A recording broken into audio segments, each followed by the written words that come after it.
नवनियुक्त अमरावती पुलिस आयुक्त के रूप में डॉक्टर सुरेश कुमार मेकला अमरावती पुलिस आयुक्तालय की कमान संभाले हैं। आते ही उन्होंने कईयों आपराधिक गतिविधियों पर निशाना लगाए ये सारे अवैध धंधे बंद कराने का फरमान दिया। साथ ही ड्यूटी पर घंटों मोबाइल से चिपके रहने वाले पुलिसकर्मियों को भी निर्देश दिए कि वे वॉकी टॉकी से ही काम करें, सिर्फ जरूरी हो तो ही मोबाइल यूज करें। लेकिन लगता है सीपी साहब की बात अभी ये पुलिसकर्मी समझे नहीं है या तो समझना नहीं चाहते। आइए आपको सीपी साहब के निर्देश भी सुनाते हैं और नाफरमानी भी दिखाते हैं हमारे इस स्पेशल वॉच से। शहर का राजापेट चौराहा, ये चौराहा मानो हादसों का ही चौराहा हो, ऐसे एक के बाद एक बड़े हादसे यहाँ होते रहते हैं, हो रहे हैं। ये एक हादसा देखिए, बस एक बाइक को कुचल गई। तस्वीरों में यह हादसा आप लाइव देख सकते हो।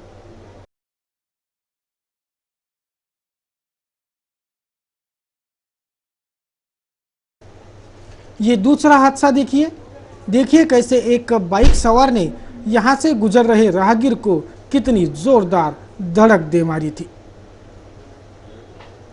ऐसे कईयों हादसे इस चौराहे पर घट चुके हैं। शहर का राजापेट चौराहा ही नहीं बल्कि सभी चौराहों का हाल यही है, लेकिन राजापेट चौराहा इन सब में अव्वल है। क्यों होती है सड़क दुर्घटनाएं? क्या है हादसा होने का प्रमुख कारण? जवाब साफ है, यातायात कर्मियों की अनदेखी, चरमराई यातायात, घंटों ड्यूटी पर ही मोबाइल से चिपके रहते पुलिसकर्मी, जिनमें महिला पुलिसकर्मियों की तादाद बहुत ज़्यादा है। इसी वजह से सिटी न्यूज़ ने नवनियुक्त पुलिस आयुक्त डॉक्टर सुरेश कुमार मेकला इनका इस ओर ध्यान खींचा और उन्होंने सकारात्मक जवाब देकर उचित दिशा निर्देश भी आला अफसरों को जारी किए, आदेश निर्गमित किए गए। कई सर इसमें जो ट्रैफिक के प्रॉब्लम है क्रिएटेड किए हुए हैं, यानी कई तो प्रॉब्लम ऐसे कि एक क्राउड बढ़ गया उसके कारण हो जाता है, कई प्रॉब्लम ऐसे है कि सर वो हटाया ही नहीं जाता उसके कारण हो जाता है। एक बहुत बड़ी समस्या आपका स्टाफ की भी, आपका स्टाफ सर मैक्सिमम जगह फ़ोन से मोबाइल पर सर्फिंग करते हुए दिखते हैं। हम लोगों ने कई बार उसको देखा है। क्या आप स्टाफ को ऐसे देंगे ड्यूटी के टाइम पे मोबाइल पर सर्फिंग ना करें? ये हर शहर की प्रॉब्लम है। पुणे में भी यही हमारा सामने आया था। हमने स्ट्रिक्टली इंस्ट्रक्शन दिया था कर्मचारी को, क्योंकि आदत बन गया हर आदमी को हाथ में मोबाइल लेना। Charlie commando maximum. हाँ, तो मैंने कल ही सबको क्लियरली बोला था, भाई वॉकी टॉकी से यूज़ करो, आपको पर्सनल कुछ बात करना है तो थोड़ा, unless it is an emergency. Traffic कर्मचारी जोपर्यंत त्यांनी चौकीमध्ये चौकात दिसणार नाही फिर कोई उपयोग नहीं। हाँ, बाजू में खड़े होकर ठेला के बस कर कोई फ़ायदा नहीं है। मैंने बोला जितना भी टाइम पे आपके पॉइंट है, पॉइंट पर रहना चाहिए।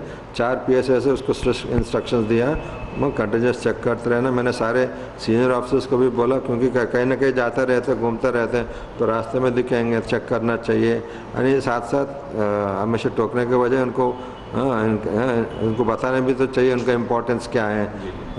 तो ये हम हर तरीके से करना। ये साफ दिशा निर्देश रूपी आदेश सीपी साहब दे चुके हैं, लेकिन इनके मातहतों को नाफरमानी की बीमारी ने जो जकड़ रखा है। शायद इन तक यह निर्देश नहीं पहुंचे या तो इन निर्देशों का पालन नहीं करना चाहते हैं। दिख तो वैसे ही रहा है। देखिए राजापेट चौराहे पर तैनात यह महिला यातायात कर्मी कैसे सीपी साहब के निर्देशों की धज्जियां उड़ाते मोबाइल से चिपकी है। 1-2 मिनट नहीं बल्कि पूरे 44 मिनट ये महोदया मोबाइल पर बतियाते कैमरे में कैद हुई। तमाम राहगीरों ने उसे ऐसे मोबाइल पर चिपके देखा। देखिए सीपी साहब, ऐसे काम करता है आपका कर्मचारी वर्ग। ये ऐसे ही चलते रहा तो शहर की यातायात तो सुधरने से रही, ये तय रहा। सिर्फ यही नहीं, ऐसे कईयों पुलिसकर्मी हैं जिन्हें ऑन ड्यूटी पॉइंट पर ऐसे फोन पर चिपके खुली आंखों से देखे जा सकता है। अब इन सब पर नकेल कसने की जिम्मेवारी सीपी साहब आपकी है। विदर्भ शिक्षक पेंशन योजना कृति समिति ने बुधवार को शिक्षक उपसंचालक दफ्तर पर धरना प्रदर्शन कर पुरानी पेंशन योजना को दरकिनार रख निर्णय लेने का आरोप लगाया है। न्यायालय के आदेश की अवमानना हो रही होने पर भी इस कृति समिति ने ध्यान खींचा है।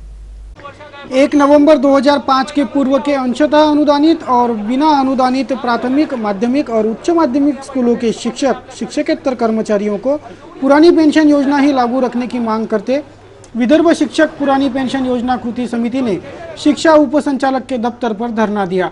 नए पेंशन योजना से इन शिक्षकों पर अन्याय हो रहा होने का आरोप इन शिक्षकों का है। विदर्भ शिक्षक जुनी पेन्शन योजना कृती समितीच्या वतीनं अमरावती विभागाच्या अमरावती शिक्षण संचालकाच्या कार्यालयासमोर एक भव्य दिव्य असं आंदोलन धरणे आंदोलन आयोजित केलेलं आहे। याचा उद्देश असा आहे की संपूर्ण राज्यातील 42,000 जे शिक्षक आहेत ते अंशतः अनुदानित आणि विनाअनुदानित आहेत, यांना शासनाने जुनी पेन्शन योजना नाकारलेली आहे आणि म्हणून या ठिकाणी हे धरणं आंदोलन सुरू केलेलं आहे। या ठिकाणी अनेक शिक्षकांचे भविष्य निर्वाह खाते हे उघडलेले आहे। अनेक शिक्षकांचे खाते हे उघडले नाही। 1 नोव्हेंबर 2005 पूर्वी जे शिक्षक लागले त्यांना जुनी पेन्शन योजना लागू करावी आणि नंतर 1 नोव्हेंबर 2005 नंतर जे आहेत त्यांना नवीन परिभाषित योजना अंशदायी परिभाषित योजना लागू करावी असा शासनाचा निर्णय आहे। परंतु या ठिकाणी शासन जे अगोदर लागले ते देत नाही, म्हणून नाईलाजास्तव या ठिकाणी सर्व शिक्षण उपसंचालकाच्या कार्यालयावर आंदोलन करीत आहे आणि ते जर शासनाने मान्य केलं नाही तर अतिशय तीव्र आंदोलन करण्यात येईल आणि त्याचा परिणाम सरकारला भोगावा लागेल। कारण या ठिकाणी प्राथमिक, माध्यमिक, उच्च माध्यमिक या शाळेतील सर्व अंशतः अनुदानित आणि विनाअनुदानित शाळेवरील शिक्षक आहेत। त्यांनी शासनानं शिक्षण सेवकाला ज्याप्रमाणे 1 नोव्हेंबर 2005 पूर्वी शिक्षण सेवक लागले होते त्यांना धोरणात्मक निर्णय घेऊन जुनी पेन्शन योजना लागू केली, त्याच धर्तीवर त्याच शासन निर्णयाचा आधार घेऊन यांना सुद्धा जुनी पेन्शन योजना लागू करावी असं या सर्व शिक्षकांचं मत। जिले के ग्राम भापड़ी के पूरग्रस्तों ने जिलाधीश को एक निवेदन पत्र सौंपकर पुनर्वसन की मांग दोहराई। इन नागरिकों के पुनर्वसन जल्द से जल्द कराए जाए, उक्त मांग पर जिलाधीश ने सकारात्मक आश्वासन दिया है। सन 1991 में तबाह हुए ग्राम भापकी के नागरिकों का पुनर्वसन करने का प्रस्ताव शासन ने पारित किया है, लेकिन अब तक इन पूरग्रस्तों का पुनर्वसन नहीं हो पाया है। पुनर्वसन हेतु शासन ने संपादित किए भूमि के भूमि मालिकों ने भी एनओसी दे दी है, फिर यह पुनर्वसन की प्रक्रिया क्यों अधर में लटकी पड़ी है, यह सवाल इन पूरग्रस्तों ने पूछा था। जिलाधीश ने इन निवेदनकर्ताओं को सकारात्मक आश्वासन देकर आश्वासन पूर्ति का विश्वास जताया है। 1991च्या महापुरामुळे आमच्या गावात नुकसान झालं आहे आणि शासनाने आम्हाला 91 पासून संपादित पूरग्रस्त पुनर्वसन म्हणून संपादित केलं, पण आजपर्यंत तिथे कोणत्याही गोष्टीची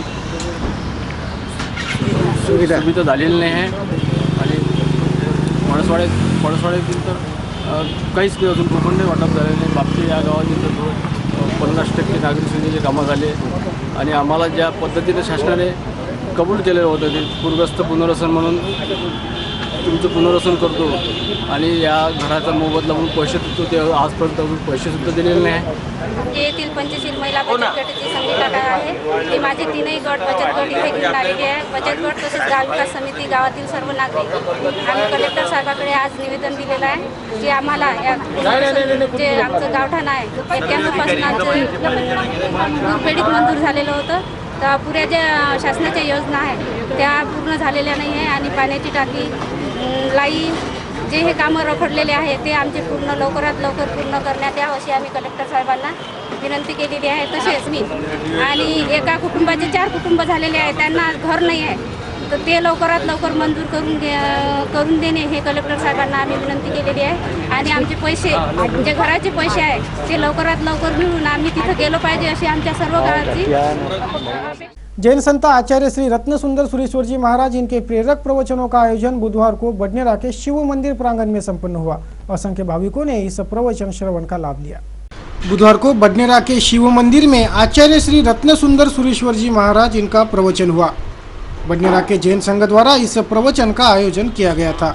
आचार्य श्री ने इस प्रवचन से सभी से अपने आप को परखने और वचन पूर्ति पर अमल करने का प्रेरक पाठ पढ़ाया।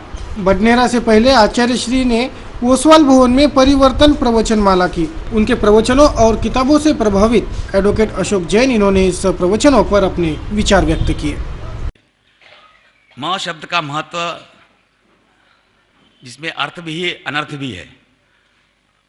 माँ से माँ, माँ और माँ, माँ से बनता परिवार, परिवार से बनता समाज और भिन्न भिन्न समाज से बनता गांव और गांवों से बनता शहर, और शहरों से बनता है देश। पूज्याचार्य की जो 274 पुस्तकें लिखी है उसमें म शब्द के अनर्थ पर भी जोर दिया गया है। म से मैं, मुझे, मेरा, मेरी। तो इसके ऊपर जो लिखा है मैंने, पूज्याचार्य की परिवर्तन प्रवचन माला और उद्देश्य सहज, मृदुल, व्यवहारिक, खरे तथ्यों पर आधारित है, जो कि कल का भी सच है, आज का भी सच है और कल का भी सच रहेगा। लेकिन सबसे मुश्किल बात जो मैंने देखा, सब आए मंडप में आए, सबको लगता कि आप सब आज का सच है, सब मृदुल भाव है, सब है, लेकिन मंडप के बाहर जाने के बाद आप सब लोग, मैं सहित, उसको भूल जाते हैं। आप इस कविता को ध्यान से सुनकर इसका रोज स्मरण करें, जिससे जो ताकत मुझे मिली है आपको भी मिलेगी। ध्यान से सुनिए। मैं मेरे जीवन के हर क्षण के बाद भूल जाता हूं, मैं मेरे जीवन के हर क्षण के बाद भूल जाता हूं कि मेरी मृत्यु अटल है और मैं अमर नहीं। उसी प्रकार मैं मेरे जीवन के हर क्षण के बाद भूल जाता हूं कि मैंने पिछले कर्म में किए हुए सुकर्म से के फलों से ये जीवन मिला है। मैं मेरे जीवन के हर क्षण के बाद भूल जाता हूं कि मेरा पूर्ण जन्म मेरे किए हुए सुकर्मों और कुकर्मों पर आधारित रहेगा। वह अगर नरक मिले, स्वर्ग मिले, मोक्ष मिले या सूक्ष्म प्राणी का जीवन मिले, मैं हर क्षण के बाद भूल जाता हूं कि मैं मेरी धन संपत्ति मृत्यु के समय नहीं ले जा सकता। मैं हर क्षण के बाद भूल जाता हूं कि मैं मेरी धन संपत्ति मेरे मृत्यु के समय नहीं ले जा सकता। मैं जीवन के हर क्षण के बाद भूल जाता हूं कि पूत सपूत तू क्यों धन संचय, कि पूत कपूत तू क्यों धन संचय। मैं जीवन के हर क्षण के बाद भूल जाता हूं कि वायम के सिवा मुझे तंदुरुस्ती नहीं मिल सकती। मैं जीवन में हर क्षण के बाद भूल जाता हूं कि जीवन में जो भी लाभ हो उसका उपयोग शुभ कार्य के लिए कीजिए, जिससे कि शुभ लाभ का अर्थ सार्थक हो सकता है। मैं जीवन के हर क्षण के बाद भूल जाता हूं, मैं जीवन के हर क्षण के बाद भूल जाता हूं कि प्रेम की एक मीठी नजर, कि मेरे प्रेम की एक मीठी नजर द्वेष का जहर है। मैं जीवन में हर क्षण के बाद भूल जाता हूं कि मैं मेरे पक्षकारों के लिए जिस प्रकार इंसान पिंजरे में है और पंछी गगन में है। हर सुबह अपना कार्य शुरू करने के पहले और सैया में जाने के पहले इस कविता का स्मरण करें कि आप हर क्षण में यह चीज नहीं भूले। और फिर देखिए कि आपके आचार विचार में जो परिवर्तन माला महाराज साहब ने शुरू की है और जो महाराज साहब ने 274 पुस्तकें लिखने का जो अर्थ है वो साकार होगा। यह देश विश्व में आने वाले हर समय पर उच्च स्थान पे होगा। आपको सिर्फ मैं, मुझे, मेरा, मेरी यह शब्द भूलकर ऊपर लिखी कविता का पठन करके आप हर क्षण में ये याद किए कि ये आप भूल रहे हैं।